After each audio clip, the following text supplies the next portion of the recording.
video contains a lot of adult language and a lot of sexual innuendo. If you don't want to grow up to be a drug dealer or a heroin addict or in fact a prostitute, then please click off this video now! Thank you.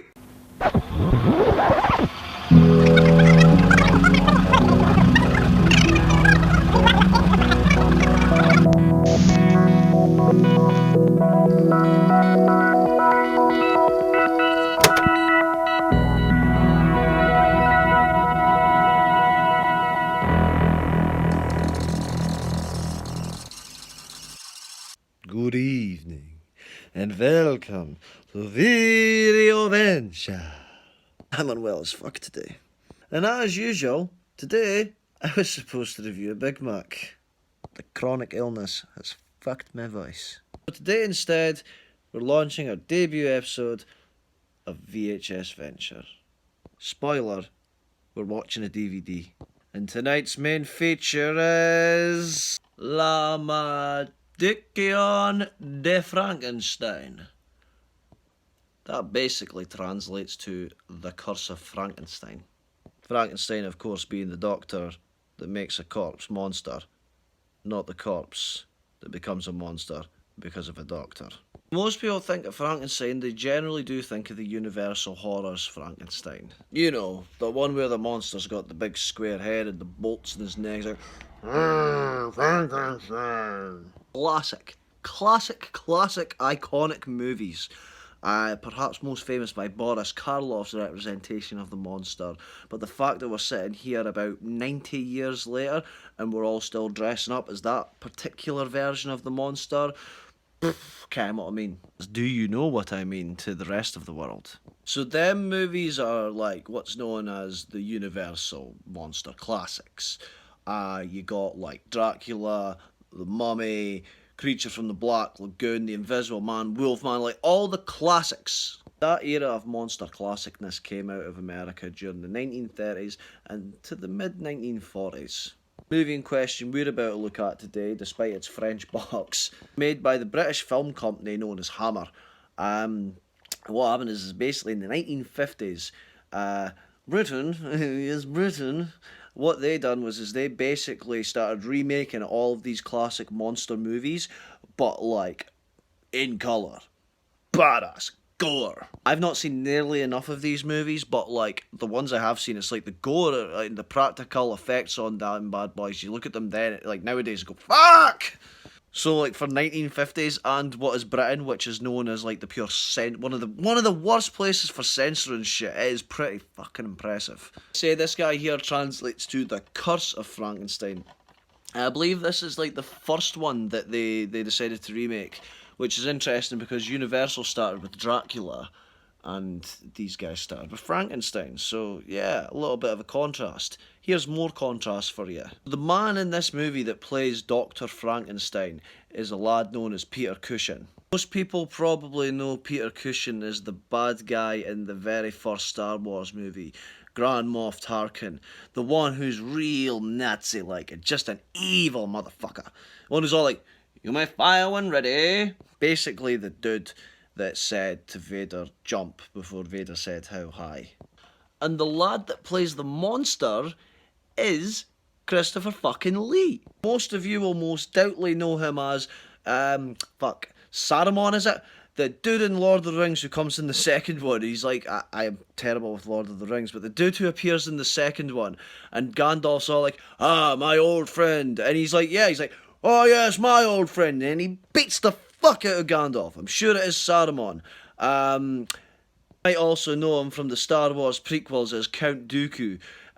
One of many Sith Lords from the prequels who could have been the coolest thing ever, but, well, prequels, Star Wars. Ugh. They say what's interesting about it is the fact that Christopher Lee plays the monster in this way, and Peter Cushing plays, like, the Doctor. But what, obviously, the whole dichotomy of Frankenstein is that who is the real monster? Is it the do you know what I mean, the mindset of the doctor, or the actual monster himself, because he's scary? But what's interesting is the fact that Christopher Lee himself went on to become the Hammer's Dracula, and Cushing went on to become the fucking Hammers Van Helsing. So you know what I mean? These two guys have just known each other from way back then, from being monster actors, fighting against each other, all the way to fucking Star Wars and Lord of the Rings.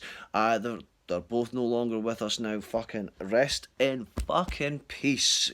Horror icons, legends through and through. But seriously, enough of me fucking waffling. Let's fucking pop the disc in. I've only seen this movie once before, so it's going to be a relatively fresh experience. I remember thinking it was amazeballs. Here's a last little bit of trivia for you. At the local arts theatre, me and my friend a couple of years back went to see the Hammer version of Dracula. Around the world it's known as The Horror of Dracula, but in the UK it's just known as Dracula 1958. But when we went there, we were in the crowd and some dude came out at the start and was like, "Hey, does anyone know the name of the first Hammer Frankenstein movie?" I was like, "Yeah, I think I know this." And like some guy in front was like, is it the fucking blah blah blah? The guy's like, no, I'm sorry. Does anyone else know? And I was like, is it the Curse of Frankenstein? The guy was like, ding, ding, ding, give that boy a t-shirt. Which he threw me like the most oversized fucking t-shirt ever. It was like, the t-shirt was of like the Slaughterhouse Inn, which I think is the name of the boozer in American Werewolf in London. Cool ass design, massive ass t-shirt. It's downstairs somewhere. But that was just a little tale I wanted to share with you guys before popping this disc in. So let's, without further ado, get right in about it. Introducing today's guest star, Mr. Joe Dudgeon's PlayStation. Thanks, Joe. The lights are off. And now it's time for our main feature. And that's that. Yeah, so I've not watched that movie in years and years. Second time I've watched it, and I'm not gonna lie, a little disappointed. It was a good movie, really good, but I don't know. Movie starts off good. It starts off at the end of the movie, one of those old chestnuts, where Dr. Victor Frankenstein, Peter Cushing, is in his jail cell, and he's visited by a priest. And it's through that where he eventually starts telling the priest the story of the movie. And, you know, it moves in very nicely, shows you the tale of how Victor Frankenstein inherits the Frankenstein fortune at a young age, and how he essentially hires a tutor. The tutor he eventually hires is a guy named Paul, and the two work together for years. And it's through this that they eventually get to the stage where they start to be able to reanimate life. And pretty much like the second that they're able to successfully like reanimate a dog, that's when the division starts. Paul's like, this is amazing, we're going to be able to cure life and diseases, and think what this will do to medical research. Victor's like, he's already started to go, he's thinking we can create life. Mad Scientist 101, but when you're thinking Mad Scientist, who are you thinking of other than fucking Frankenstein? And this is where the movie's at its best. Frankenstein going about trying to find body parts for the perfect specimen, and Paul basically just be like, Victor, this is madness.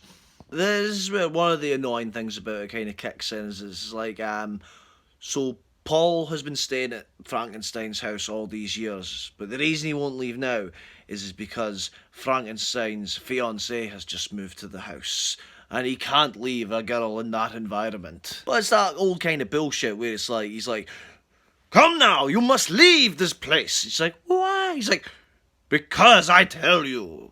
It's like, the dude's making a fucking zombie. Tell someone, like, or get the fuck out. She's all sitting there like, oh no, Mr. Frankenstein loves me. Scene like immediately cuts to Frankenstein like boning the maid. Even cunts in the 50s, dear. What gets really good is when he starts to, he's got all of his creation except from the human brain. And he's talking to Paul, who is a genius as well. He's like, the way he's talking about the brain, he's eyeing up Paul, he's like, he's looking at Paul's head like, superior specimen. Like, you know, you think he's going to go for Paul, and it builds really well. He's like, Victor, where will you get this brain from? He's like, I don't get it. You know, he's fucking mad. He ends up going for like this old scientist guy, and you know, like the invites him over for dinner, and the whole dinner conversation's really good. It's pleasant, you know. And he says, like, oh, you can stay over. He takes him up to the stairs, and you can see him. He's looking down at the stairs, and he's like, oh yes, yes. You look at this painting and stuff, and you know, like it's just delivered brilliantly. So if you step back, you really see the painting, and he's like, watch up, Professor! Like, fucking pushes him down, and I mean, that's how he gets his brain. I'd have thought that would maybe caused a little trauma to the head. Who am I to say? That being said, it's the trauma to the head or to the brain part thing that becomes interesting, because what he does is, cold ass gangster, he basically says that, like, this professor doctor guy can stay in his crypt because he has no one else. He can stay in the Frankenstein family crypt. In other words, so he can fucking scoop that brain out. But when he scoops the brain out, fucking Paul comes and is all once again like, Victor, this must stop. And they have a little, like, oldie time scuffle, which involves the glass jar with the brain in breaking, which is, like, basically like, so now the brain that's meant to be the brain of a genius is now it's fucked, basically. Old Frankenstein, he's a little too impatient to actually, like, bother about fucking going back and fucking finding a new super genius brain, and to his credit not killing Paul, which I thought he would. He just bops that fucker in and goes for it. It's at this stage where I think the movie starts to fall flat a wee bit. The monster looks cool, real fucked up, but everything else story-wise just kind of falls flat, and you don't really see much of the monster. And although he looks cool, and anything you do see him, it does look like a cool image, but he usually spends most of his time just like like not even wandering about and shit. There's the bit where he escapes, and like pure Paul and Frankenstein are out in the woods looking for him, and like, oh, look over there, and I shit you not, about the size of a bedroom, or like 2 bedrooms. He's just standing in the woods, like, not like he's not doing it. He's just like, it's just like, it's just silly, but I kind of like it. Cold ass shit is when, like, the maid who Frankenstein's been boning's are like, oh, Mr. Frankenstein, will you marry me? You said you would marry me. He's like, you stupid woman, how could you think I would marry such a fool? And she's like, but I am pregnant to your bambino. He's like, what?